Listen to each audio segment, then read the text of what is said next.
Bon, bonjour à toutes et à tous, bienvenue sur ma chaîne Jeune Moins Jeune, homme, femme, chauve, non chauve, euh, poilu, non poilu. Donc voilà, parce qu'aujourd'hui je vais parler d'un sujet que je n'ai pas encore abordé, comme je fais aussi de l'éducation sur ma chaîne. Donc je vais parler de la pilosité. Donc voilà, donc ça concerne tout le monde, hein, ça. Euh, bon, ça existe depuis la nuit des temps, mais j'ai fait un texte plus poético-philosophique. Donc qui s'adresse aux garçons, aux filles, euh, genrés ou pas. Donc voilà. Alors, j'ai fait un dessin hier. Donc celui-là, vous l'avez vu. Alors j'ai fait un homme, parce que comme je vais parler des hommes aujourd'hui, donc homme et femme. Donc je vais parler aujourd'hui de ça, de la pilosité. Donc j'ai pas trouvé vraiment de définition plus complète parce que j'ai voulu un peu traiter vite fait le sujet parce que je voulais pas trop m'attarder dessus quoi. Mais c'est quand même un sujet philosophique quoi. Il y a pas de d'objet non philosophique et donc voilà pour y réfléchir dessus. Alors ce que je veux dire c'est que j'ai fait mon texte à partir de Kant. Donc voilà, à partir des concepts kantiens. Donc ça changera un peu de Spinoza, mais Spinoza est toujours là, hein, bien sûr. Mais avec ce sujet de la pilosité, je devais le traiter parce que ça concerne beaucoup la morale. Donc voilà, du bien et du mal, des comportements sociaux. Donc la pilosité a à voir beaucoup avec ça. Donc que ça soit un duvet, ou si vous avez un duvet, il faut l'enlever bien sûr, hein, ou faut le retirer, ou faut le garder selon vos goûts. Donc voilà. Ce que je veux dire, c'est que ben moi j'en ai profité pour enlever un petit peu hop, de ça. Donc voilà. Surtout, je vais parler pour les jeunes. Il ne faudra pas attendre que votre compagne vous dise euh, de diminuer votre pilosité, par exemple. Donc, c'est à vous de le faire. Donc voilà. Alors, qu'est-ce que je voulais dire? Après, arrivé à un certain âge, euh, vous êtes plus libéré de ça. Donc voilà. Alors, ce que je vais dire la définition déjà de. Et je vais ouvrir la fenêtre, vous ferez attention à vos yeux. Le Velux. Alors, pilosité. Il n'y a pas grand chose hein, qui est dit sur le dessus. Alors, pilosité. Alors, attends, j'ai perdu la page.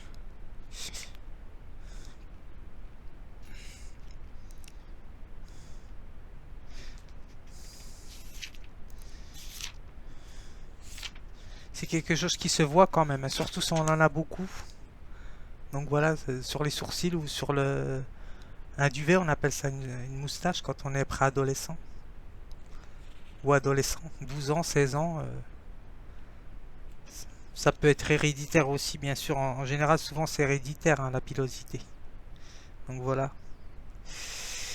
Je pense que ça peut devenir, on va dire, une contrainte au niveau du quotidien, quand on en a beaucoup. Alors,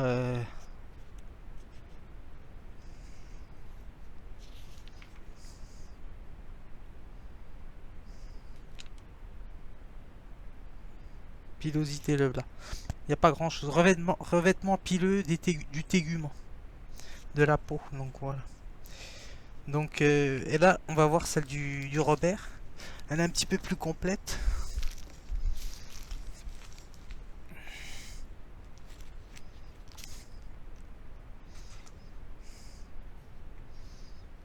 Alors, pilosité, repris du latin pilosus, poilu, poil. Ensemble des poils, leur distribution sur la peau. Donc voilà. Puis c'est parce qu'ils servent bien sûr à quelque chose. Chaque organe, de toute façon, sert à quelque chose. Hein, donc voilà. Si c'est là, c'est que c'est pas par hasard. Donc c'est pour protéger on va dire, des agressions externes et internes que le corps peut fabriquer aussi, par exemple. Donc voilà. Vous ferez vos recherches hein, là-dessus. Peut-être que vous en connaissez peut-être plus que moi, surtout les filles, parce qu'elles sont beaucoup à cheval sur l'hygiène. L'hygiène, donc. Enfin, ça dépend, hein, pas toutes. Hein. Alors, mais en majorité, hein. Donc alors, pilosité, ensemble des poils, leur distribution sur la peau.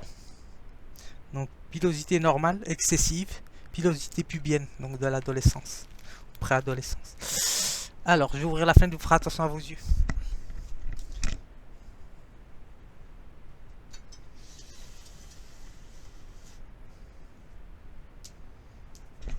Alors, je vais essayer de pas m'attarder parce que j'ai fait quand même un texte assez long. J'ai été inspiré, donc j'ai fait 3 pages. Un texte poético-philosophique. Alors, Kant il nous apprend beaucoup de choses, hein, donc voilà. Même si il a écrit des pages noires, il nous apprend beaucoup de choses. Alors, application. Alors, ce que j'ai écrit là, application pratique de la méthode kantienne, de la faculté de juger le beau, comme existence sans concept, bien sûr, chez Kant. Alors, objectivité relevant d'un caractère universel, ce que j'ai mis d'après ce que j'ai lu. Le beau, comme ce qui est immédiat, se reconnaît sans concept. Donc voilà, ce qui apparaît avec évidence, de manière universelle. Alors, on va dire il est sa propre cause, le beau. Donc, plus l'individu fait preuve de sensibilité, ce que nous dit Kant d'après ce que j'ai compris. J'ai pas encore tout fini.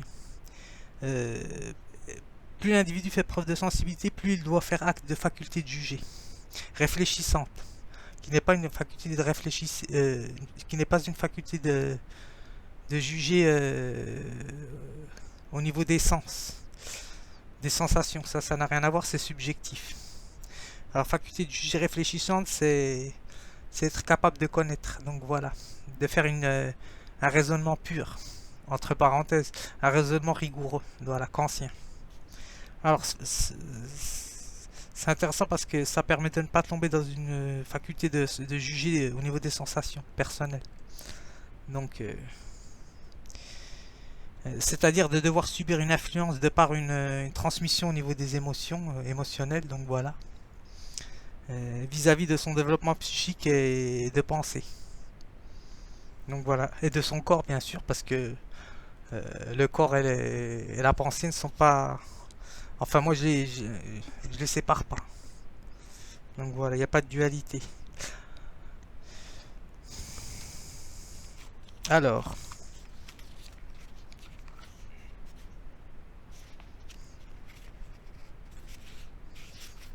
je vais vous lire ce que j'ai écrit. Tac, je continue. Ça c'est... Alors, l'imagination est un outil. L'imagination est un outil de l'artiste. C'est l'outil de l'artiste, on va dire. Alors, c'est-à-dire la faculté de se représenter une chose absente. Je l'avais déjà dit ça dans une précédente vidéo il y a longtemps.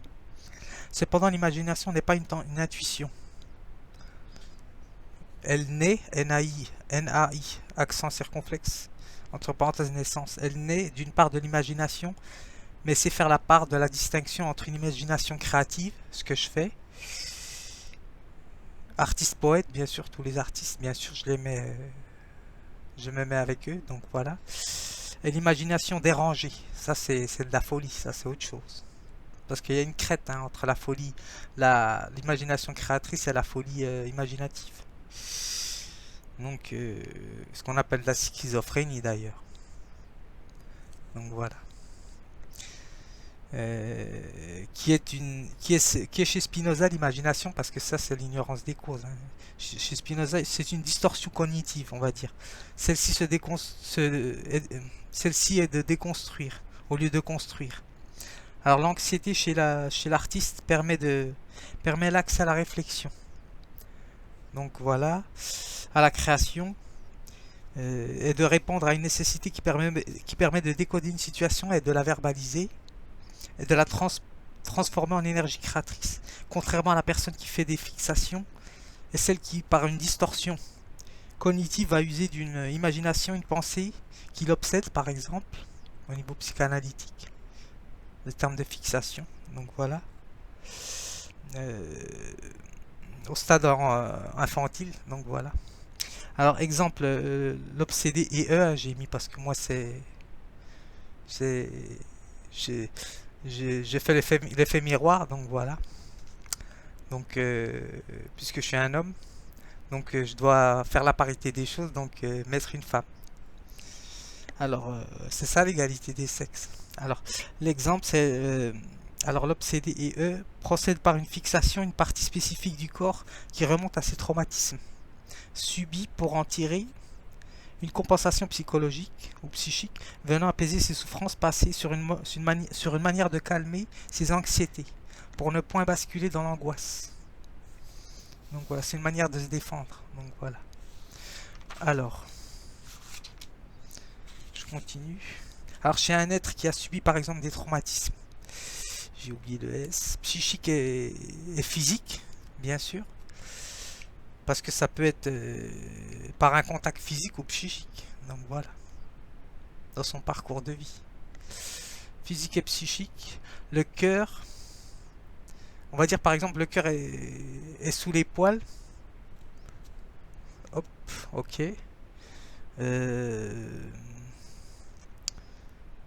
Chez l'homme ou la femme, pratiquant un art non destructif.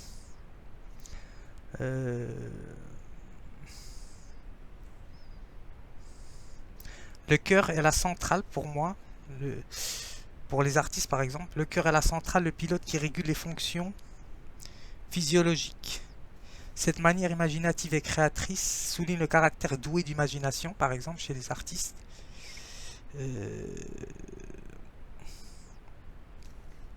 Aux frontières de la science qui est le soin, par exemple.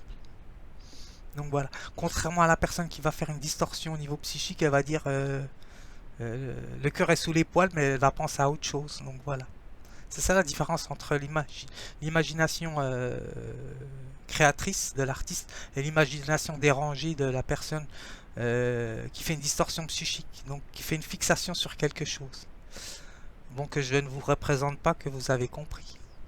Donc voilà, c'est ça la différence entre un artiste et une personne qui a subi des traumatismes. Elle peut être artiste, hein, la personne aussi qui a subi des traumatismes.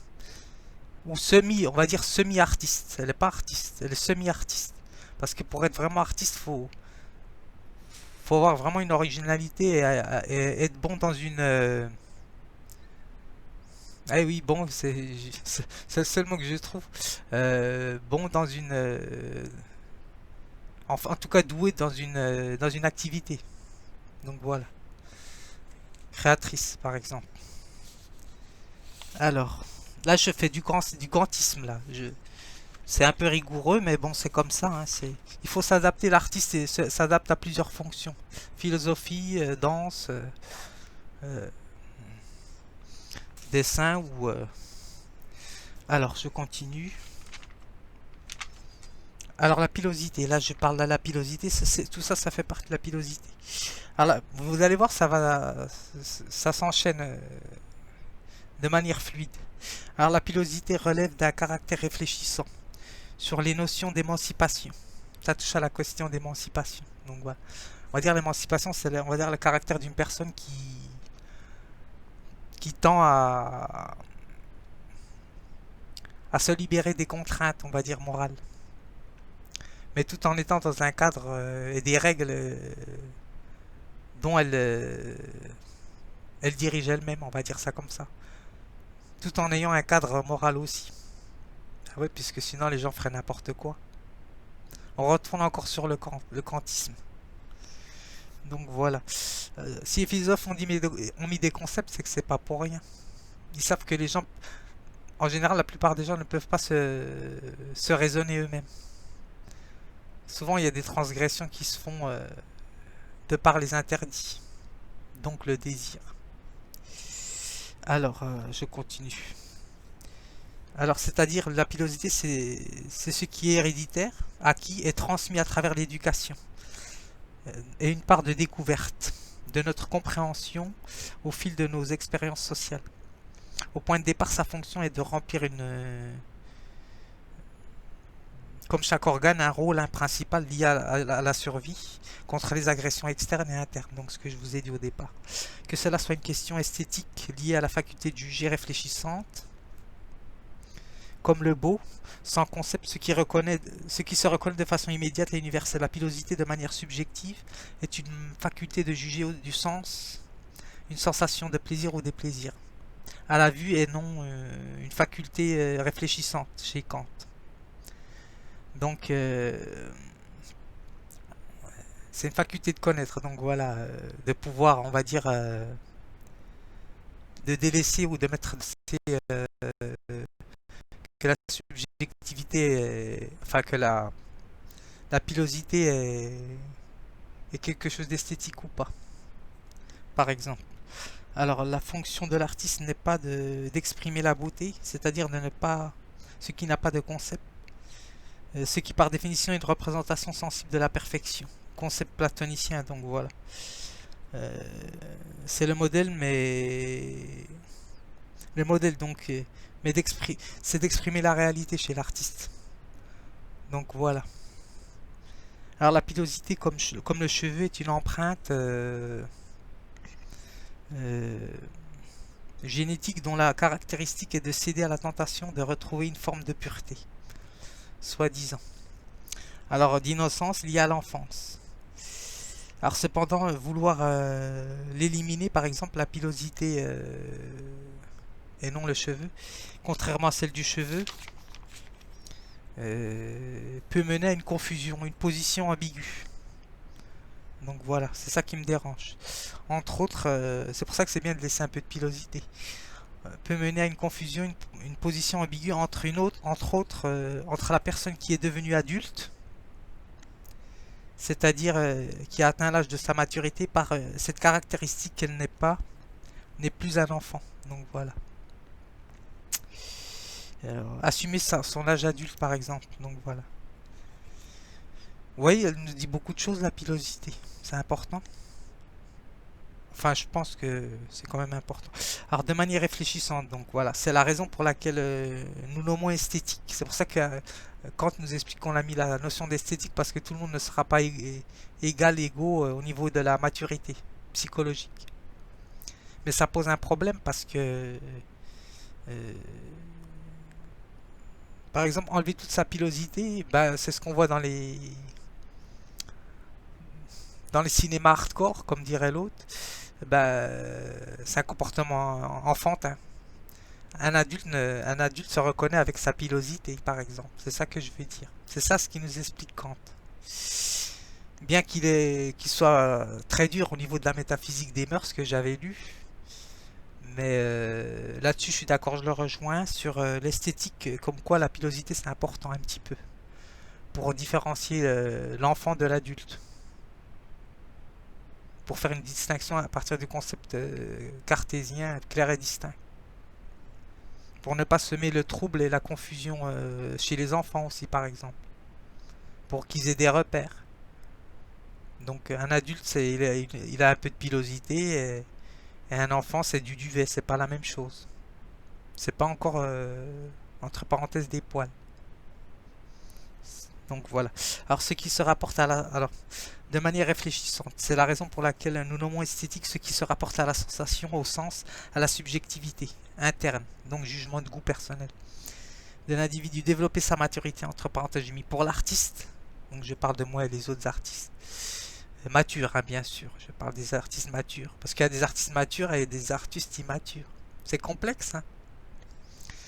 Donc il est l'artiste mature, donc les artistes matures ils sont dans un jugement de réflexion kantienne qui est la faculté de juger, il a mis ses Kant supérieur.